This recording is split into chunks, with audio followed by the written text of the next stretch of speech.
Ang ino-offer po talaga namin dito, yung pong tinumis namin, yun po talaga ang bestseller. Araw-araw po, Monday to Saturday, hindi po kami nawawala ng tinumis. Either baka po siya or baboy po ang ino-offer po namin.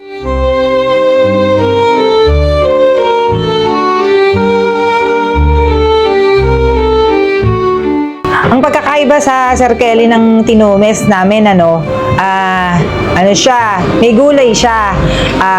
Ang gulay niya, yung usbong ng sampalok at saka pechay, gayon. So, baboy siya or baka, pwede yun. Tapos yun nga, mayroon siyang dugo. May dugo siyang nilalagay.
Ako po si Grace Santos po ng Marungkilyo, San Rafael, Bulacan.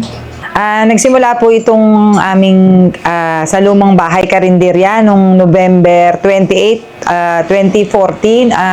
Mga 9 years na po kaming nakatayo po dito sa aming baryo na karinderya. Alam ko parang less than 100 na mga ganun, mga 85 years na nakatayo itong bahay na ito. Opo, parang gano'n na rin po, pamana na rin po ng mga lolo't lola. Kami, pangatlong generation pa lang naman. Third generation pa. Ito po kasi residential po ng mga lolo't lola namin, itong lumang bahay. Ngayon po, wala na po sila. Tapos yung mga magkakapatid naman po, wala naman, nag-abroad po yung iba. Tapos may kanya-kanya na rin pong bahay. So, yun po, ito po, dati vacant. So, ang naisip po namin, nalagyan na lang po ng, ng karinderya.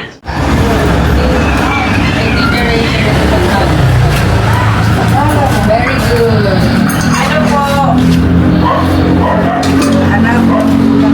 Ulam namin, yung the usual na mga yun nga, merong menudo, merong estupadong mga pata ng mga paksiw na pata, gano'n. Tapos may gulay din, mga ginataang gulay kalabasa. Tapos pag Friday, talaga the usual, yung munggo. Yun din, best seller din sa amin yun. Nakakadalawang kaldero kami ng munggo tuwing Friday. Tapos meron din kaming ino-offer na ginisang mais, yung ginulay na mais ang tawag nila. Tapos yun nga po, may mga isda, mga prito. Tapos everyday, iba-ibang variety ng ulam ang aming ino-offer. Yun nga, the usual, yung tinumis, hindi talaga nawawala. Ano yung sa'yo? Magkwento mano ka na. 100 lang daw, sabi ni Ma'am Em. Guys, nabuntong hininga, napakalakas. Ay, oo. Nung una, parang, kukunti pa lang yung bumibili sa amin. Kasi parang hindi sanay yung mga tao dito na bumili sa karinderya. Actually, sa totoo lang, kami na talaga pinakamatagal na karinderya dito. Bali, sanay kasi yung mga tao dito kasi nakita mo naman, typical na baryo Kumbaga, nagluluto talaga yung mga tao. Ngayon, nung una, parang dito-dito lang yung bumibili sa baryo na to. Hanggang sa mabalitaan na sa ibang baryo. Mga taga-ibang lugar na dumadayo rito. Kasi yun nga, madalas tanong namin, bakit nila nalaman yung karinderya nito. Nalaman nga nila, masarap nga daw po yung tinumis.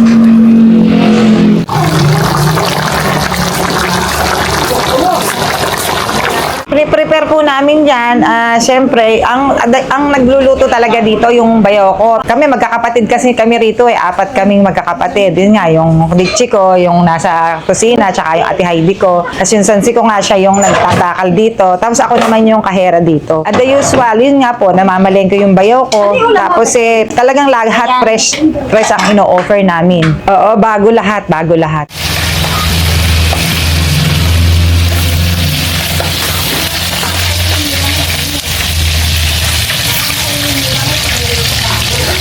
Hello po. Good morning.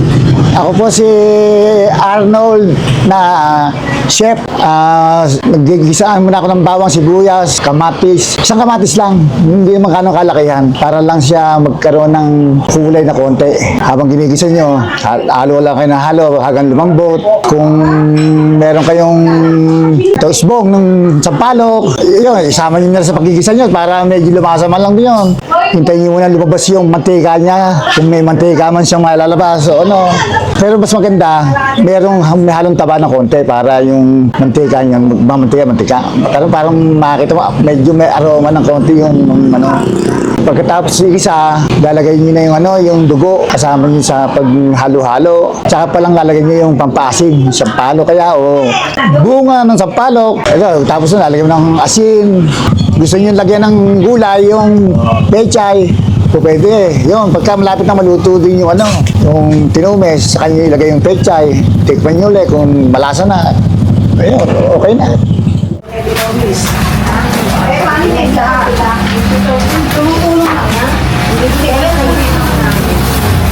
Ano, hindi ka? Kaya tinumis. Ay, puta na punta din yan. Ayan parang pinakamabili. Mga customer po namin, ayun nga po, mga taga rito, tapos taga iba-ibang lugar. Mayroon ng dumadaing taga-Angat, mayroon na rin pong taga-Sabang, tapos yung mga ibang kabilang baryo, Pulo, saka Talaksan. Ganun po. Mura lang yung aming 70 pesos nga lang eh. Tapos yung medyo mahal, mga pata yun, mahal kasi yun, mga baboy, 80 pesos. Pero yung gulay namin, 40 lang eh. 40 pesos lang. Meron pa nga kami, 30 pesos eh. Saan magkano 30 pesos yung munggo, 30 pesos lang siya. Oo. 30 pesos. Sa ngayon wala naman, wala pang kaming Actually, ang nangyayari nga sa amin, more on marami kaming balot, yung pang take out. Oo, kaya makikita mo parang isa o dalawa lang yung mesa namin kasi nga, more on take out kami.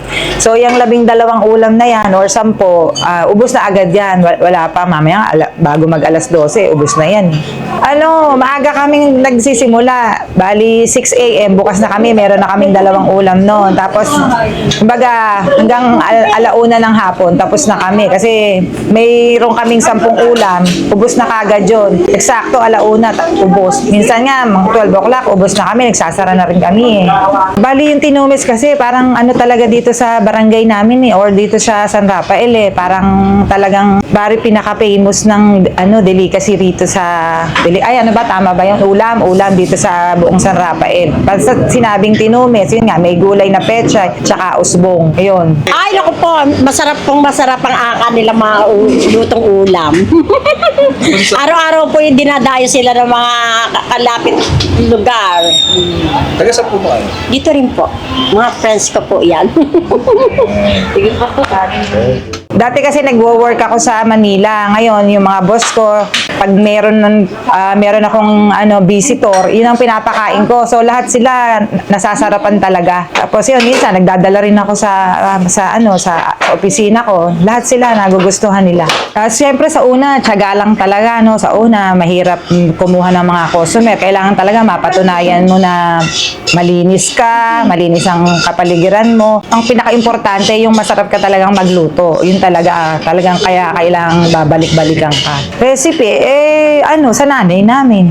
Kasi siya talaga ang masarap magluto ng tinumis na nakalakihan namin. Kapag naipasa sa amin. Ayun, kaya yun ang talagang, kaya din siguro talaga nagtagal tong karinderya namin dun sa tinumis eh. Dahil yun nga yung everyday na meron kami. Tinumis talaga.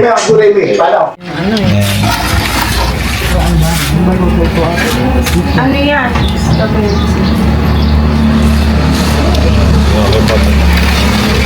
Makikita po ang aming karinderya dito sa Marongkilyo, San Rafael, Bulacan. Bali, ang tawag po dito kasi San Rafael Looban po eh. Meron po kasing San Rafael Highway tsaka San Rafael Looban. Itong daan po namin ito, papunta po itong Angat. Tapos pag dito naman sa kabila po, papunta ng Baliwag. Opo, lahat po ng mga gagawi po dito sa amin, sa San Rafael po, Marongkilyo. Inaanyayahan po namin kayo na tikman po yung aming ang masarap naming tunumis at marami rin pa po kaming ibang mapapagpilian pang pagkain. Okay.